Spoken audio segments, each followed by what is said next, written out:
is Iglesias today, and I'll be heading over to campus. We're going to be asking a few Southeast Asians like myself questions about welfare and inequality. So the specific topic for today would be welfare and inequality, a focus on a Southeast Asian global perspective. And there'll be a lot of questions, so hopefully we're going to get some really good responses for today. And yeah, thanks for checking out my video.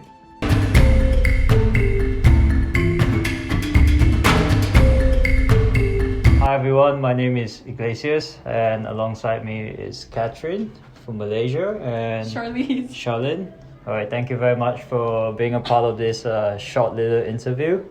So, could you just tell me a little bit more about your country first? Because I'm from Singapore, you guys are from Malaysia, we're basically kind of like the same people as well. Yeah, pretty much. I mean, Malaysia and Singapore, we used to be together. Yes. Now we're not.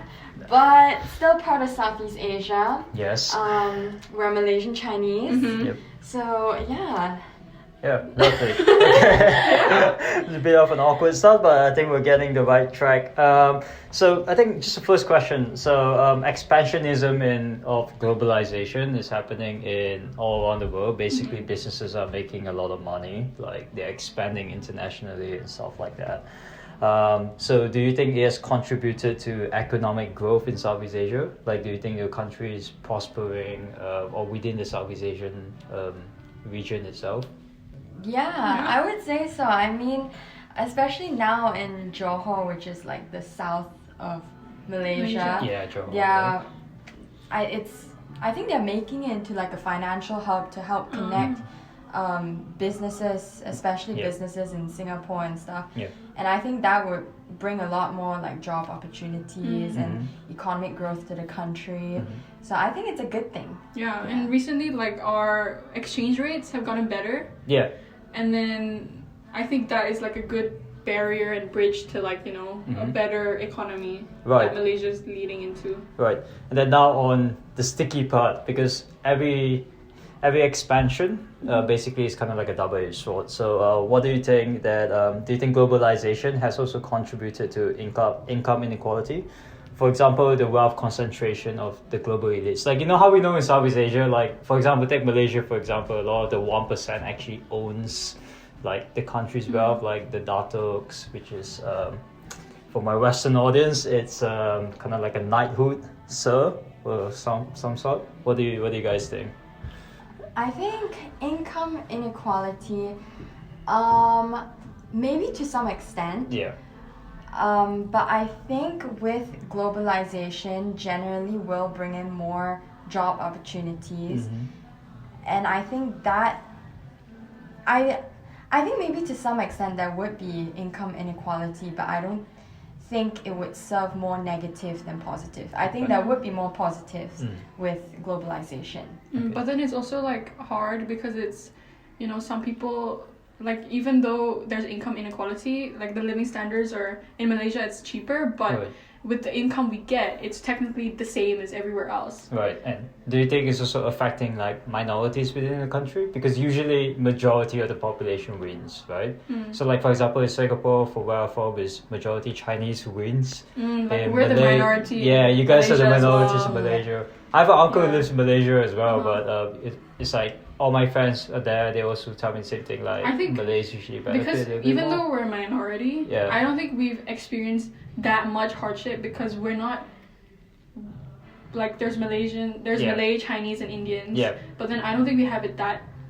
I haven't experienced anything as bad as like a minority in Malaysia. So last question, what do you think us nations from Southeast Asia can do a little bit better to have a more balanced and just society? Do you think that we could implement a little bit more of a progressive tax scheme, or do you think we should educate our society members a little bit more about wealth and inequality? Or I think yes. I think in Southeast Asia, I mean, I can't speak for all Southeast Asian countries, but I think in Malaysia, it could benefit from having maybe a bit more equality.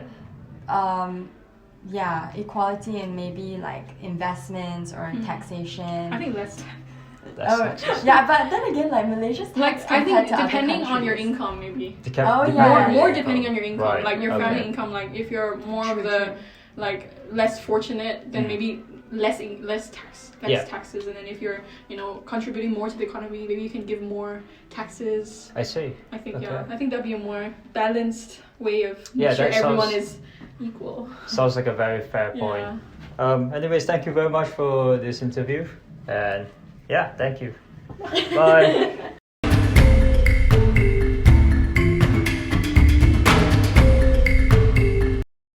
My name is Iglesias, and what's your name? My name is Jack. Jack. Yeah. I'm from Singapore, and you're from? Malaysia. Nice. So we're basically buddies. Okay.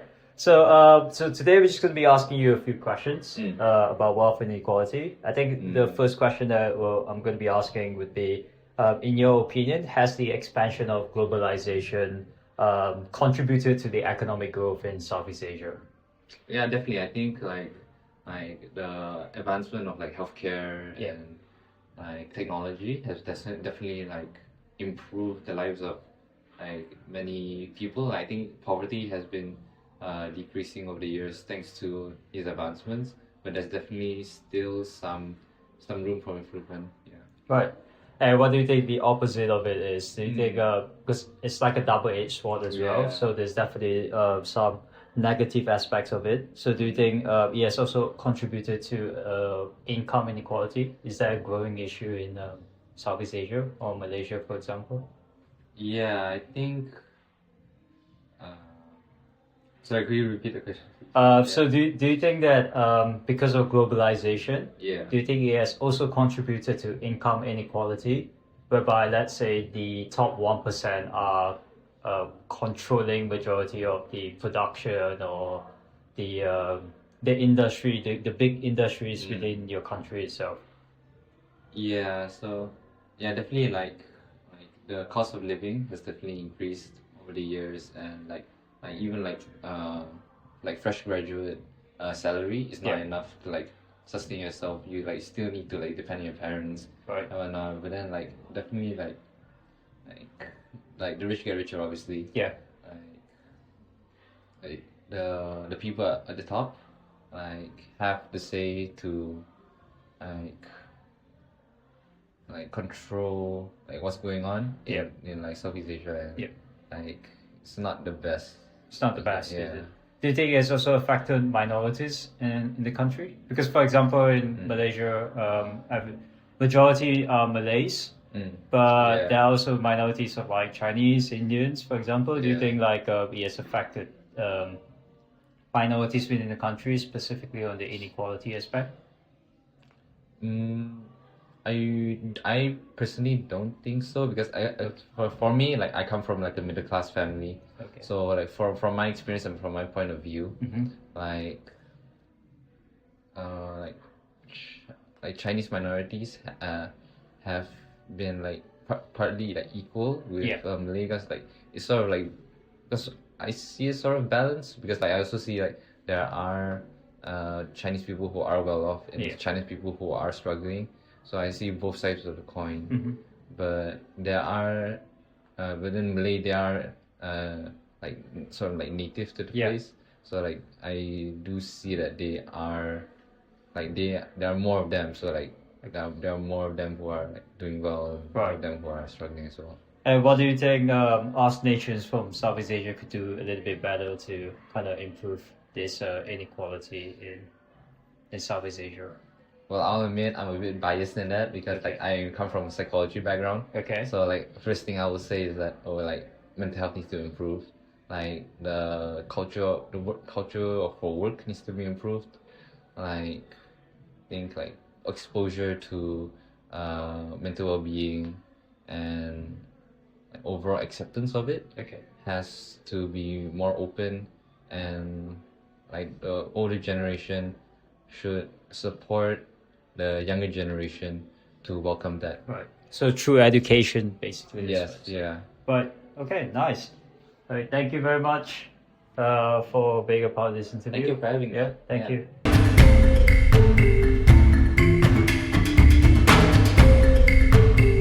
My name is Iglesias. Alongside me is Jessica from Indonesia, and Neo from Malaysia. And we're going to be asking a few questions about wealth and inequality in Southeast Asia. So let's start with you first, Jess. Like, in your opinion, has the expansion of globalization, specifically in Southeast Asia, has it contributed to economic growth within the region?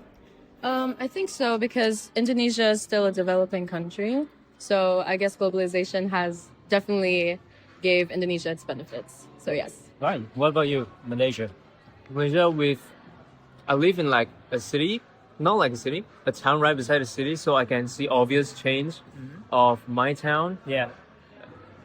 Developing in these 20 years, where when I was young at like 5, everything was like, it was trees everywhere, but now it's like skyscrapers, buildings, condominiums, apartments everywhere. I see. Okay. So you do agree that economic growth is also it's related to globalization itself? I would say that. Yeah. I would say that. Now for the second part, what do you think has also contributed to income inequality affecting minorities, and specifically like how these businesses around these developing nations, the 1% are controlling the wealth, right, and the distribution of wealth within the country itself. Do you believe so? Yeah, I think you described what Indonesia is. It's exactly like that. Yeah? Because there's a lot of poverty in Indonesia, and people who are quite wealthy, they get the upper hand. Right. And I think most of the population is under poverty, if I'm not wrong. Right. So yeah, I would agree. I see. What about you? For me personally, I've get to know like to get paid the minimum wage while working and have my own online business. So I kind of can relate to like how every boss want to pay the minimum they want to their workers just enough to survive. So I think it applies to like everyone, most people around the world. And within your country itself, do you think that minorities are affected, or is in terms of the negative aspects, do you think it's like well distributed, or do you think minorities are getting affected the most? Because politics in each of your countries would be different. Like for mine, for example, in Singapore, it's majorities benefit and minorities suffer. What about yours? I think minorities suffer, and then the minority benefits, and then the majority suffers. Was that what you were saying? Yeah. Yeah. Because the population of those who suffer from wealth or money issues and having low income is quite high. I see. What about you? I think the government is trying to support the majority, but at last the winner is still the minority, the rich businessmen. I see. So, last final question. What do you think us nations from Southeast Asia could do a little bit better to have a more balanced and fair society? I think the government should prioritize those who suffer from the distribution system, and they should focus on the majority of the population. I mean, in my country at least, they should. And I think that would be a big help. Yeah. What about you? I think the only thing they could do is like to give like more free education, more free medical stuff. Yeah. So we don't get to queue that much for free medical. Yeah. Instead, expand like more free hospital instead. So it benefits the majority. That's the only thing they could do. Yeah, I really do agree on the part of especially education, because like in Southeast Asia, it's very common that the more money you have, the better schools you go to. And it's really that way itself. Take Singapore out of the equation, but I know a lot of friends like from Indonesia, for example, right? When they want to go to the best schools, it's either the best, which is the most expensive, or you don't really get like a really good education. Is it the same thing in Malaysia to a certain extent, or? Ours is kind of, it's not bad actually. Yeah. So I prefer like them supporting the college version. The college, like for college wise, most of the majority don't get to go to college. Right. So I think we should do something about that. All right then. Thank you very much for your time. Yeah. Great insights. Thank you. Bye. Thank you.